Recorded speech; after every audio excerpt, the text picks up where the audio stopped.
Oliver Twist, by Charles Dickens. Chapter 7. Oliver continues refractory. Noah Claypole ran along the streets at his swiftest pace, and paused not once for breath until he reached the workhouse gate. Having rested here for a minute or so, to collect a good burst of sobs and an imposing show of tears and terror, he knocked loudly at the wicket, and presented such a rueful face to the aged pauper who opened it, that even he, who saw nothing but rueful faces about him at the best of times, started back in astonishment. "Why, what's the matter with the boy?" said the old pauper. "Mr. Bumble! Mr. Bumble!"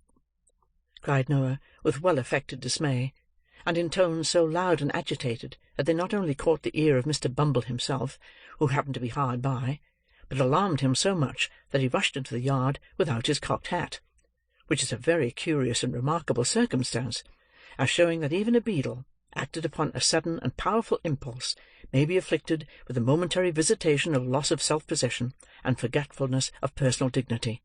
"Oh, Mr. Bumble, sir," said Noah. "Oliver, sir.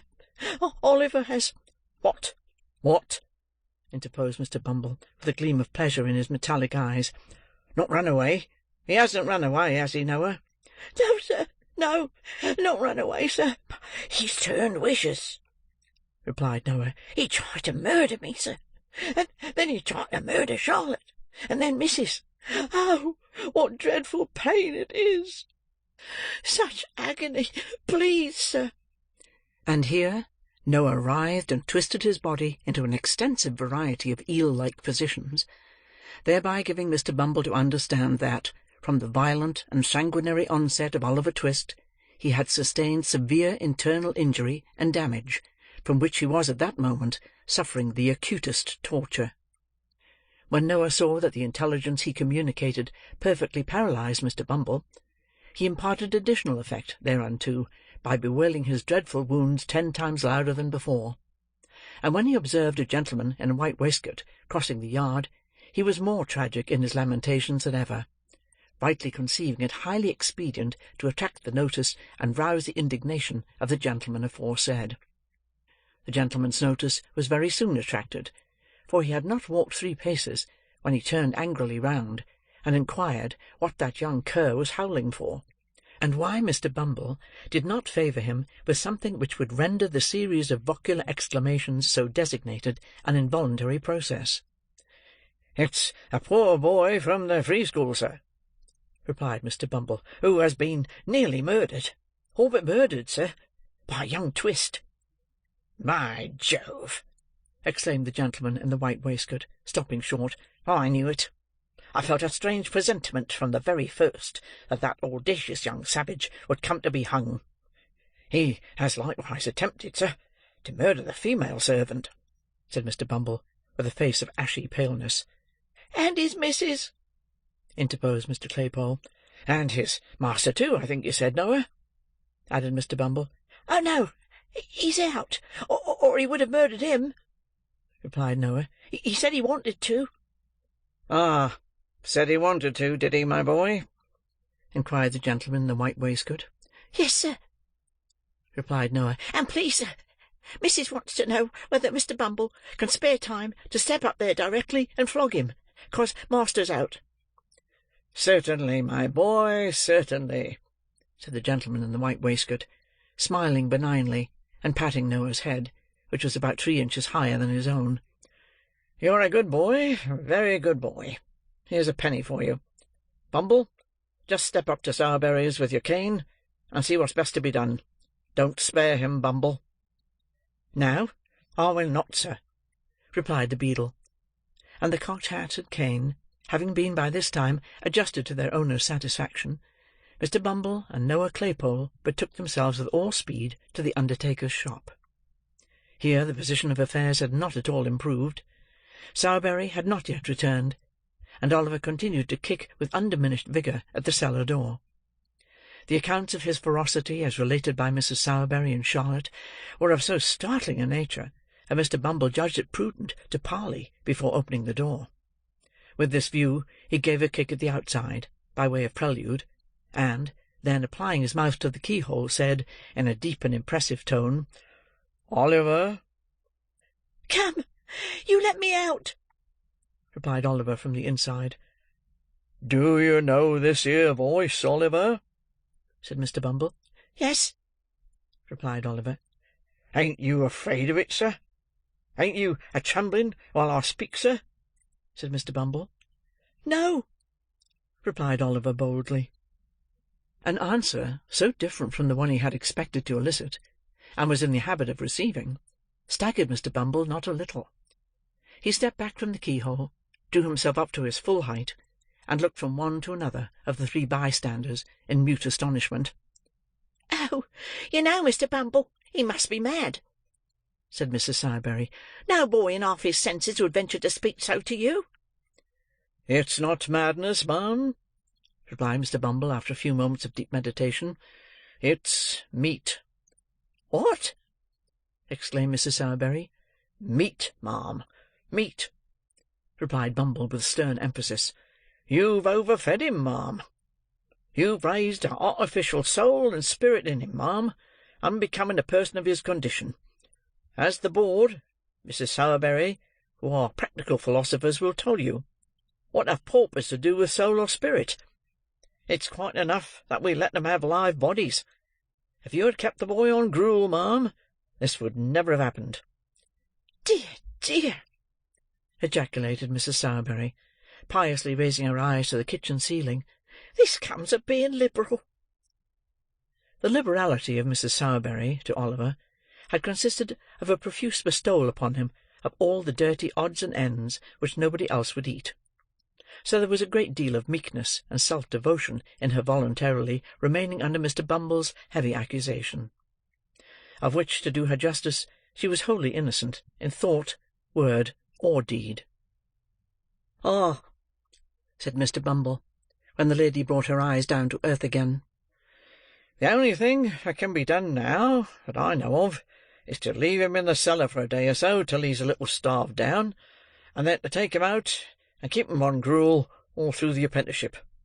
He comes of a bad family, excitable natures, Mrs. Sowerberry.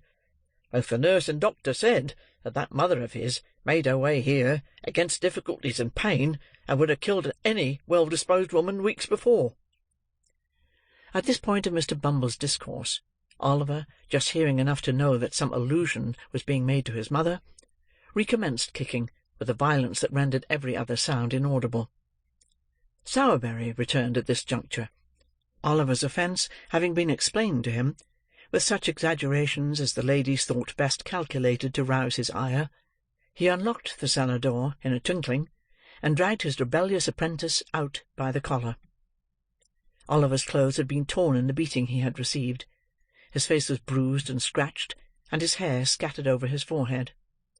The angry flush had not disappeared, however, and when he was pulled out of his prison, he scowled boldly on Noah, and looked quite undismayed. "Now, you're a nice young fellow, ain't you?" said Sowerberry, giving Oliver a shake and a box on the ear. "He called my mother names," replied Oliver. "Well, and what if he did, you little ungrateful wretch?" said Mrs. Sowerberry. "She deserved what he said, and worse." "She didn't," said Oliver. "She did," said Mrs. Sowerberry. "It's a lie," said Oliver. Mrs. Sowerberry burst into a flood of tears. This flood of tears left Mr. Sowerberry no alternative. If he had hesitated for one instant to punish Oliver most severely, it must be quite clear to every experienced reader that he would have been, according to all precedents in disputes of matrimony, established a brute, an unnatural husband, an insulting creature, a base imitation of a man, and various other agreeable characters, too numerous for recital within the limits of this chapter. To do him justice, he was, as far as his power went, it was not very extensive, kindly disposed towards the boy, perhaps because it was his interest to be so, perhaps because his wife disliked him. The flood of tears, however, left him no resource, so he at once gave him a drubbing which satisfied even Mrs. Sowerberry herself, and rendered Mr. Bumble's subsequent application of the parochial cane rather unnecessary. For the rest of the day, he was shut up in the back kitchen, in company with a pump and a slice of bread; and at night Mrs. Sowerberry, after making various remarks outside the door, by no means complimentary to the memory of his mother, looked into the room, and amidst the jeers and pointings of Noah and Charlotte, ordered him upstairs to his dismal bed. It was not until he was left alone in the silence and stillness of the gloomy workshop of the undertaker, that Oliver gave way to the feelings which the day's treatment may be supposed likely to have awakened in a mere child. He had listened to their taunts with a look of contempt; he had borne the lash without a cry, for he felt the pride swelling in his heart which would have kept down a shriek to the last, though they had roasted him alive. But now, when there were none to see or hear him, he fell upon his knees on the floor, and, hiding his face in his hands, wept such tears as, God send for the credit of our nature, few so young may ever have cause to pour out before him. For a long time, Oliver remained motionless in this attitude. The candle was burning low in the socket when he rose to his feet. Having gazed cautiously round him, and listened intently, he gently undid the fastenings of the door, and looked abroad. It was a cold, dark night. The stars seemed, to the boy's eyes, farther from the earth than he had ever seen them before. There was no wind, and the sombre shadows thrown by the trees upon the ground looked sepulchral and death-like from being so still. He softly reclosed the door. Having availed himself of the expiring light of the candle to tie up in a handkerchief the few articles of wearing apparel he had, sat himself down upon a bench to wait for morning. With the first ray of light that struggled through the crevices in the shutters, Oliver rose and again unbarred the door. One timid look around, one moment's pause of hesitation, he had closed it behind him, and was in the open street. He looked to the right and to the left, uncertain whither to fly. He remembered to have seen the waggons, as they went out, toiling up the hill. He took the same route, and arriving at a footpath across the fields, which he knew, after some distance, led out again into the road, struck into it, and walked quickly on. Along this same footpath, Oliver well remembered he had trotted beside Mr. Bumble, when he first carried him to the workhouse from the farm. His way lay directly in front of the cottage. His heart beat quickly when he bethought himself of this, and he half resolved to turn back. He had come a long way, though, and should lose a great deal of time by doing so. Besides, it was so early that there was very little fear of his being seen, so he walked on. He reached the house. There was no appearance of its inmates stirring at that early hour. Oliver stopped and peeped into the garden. A child was weeding one of the little beds. As he stopped, he raised his pale face, and disclosed the features of one of his former companions. Oliver felt glad to see him before he went, for although younger than himself, he had been his little friend and playmate. They had been beaten and starved and shut up together many and many a time. "Hush, Dick," said Oliver, as the boy ran to the gate, and thrust his thin arm between the rails to greet him. "Is anyone up?" "Nobody but me," replied the child. "You mustn't say you saw me, Dick," said Oliver. "I'm running away. They beat and ill-use me, Dick, and I'm going to seek my fortune some long way off. I don't know where. How pale you are!" "I heard the doctor tell them I was dying," replied the child with a faint smile. "I'm very glad to see you, my dear. But don't stop. Don't stop." "Yes, yes, I will, to say good-bye to you," replied Oliver. "I shall see you again, Dick. I know I shall. You'll be well and happy." "I hope so," replied the child. "After I am dead, but not before. I know the doctor must be right, Oliver, because I dream so much of heaven and angels and kind faces that I never see when I'm awake. Kiss me," said the child, climbing up the low gate, and flinging his little arms around Oliver's neck. "Good-bye, dear. God bless you."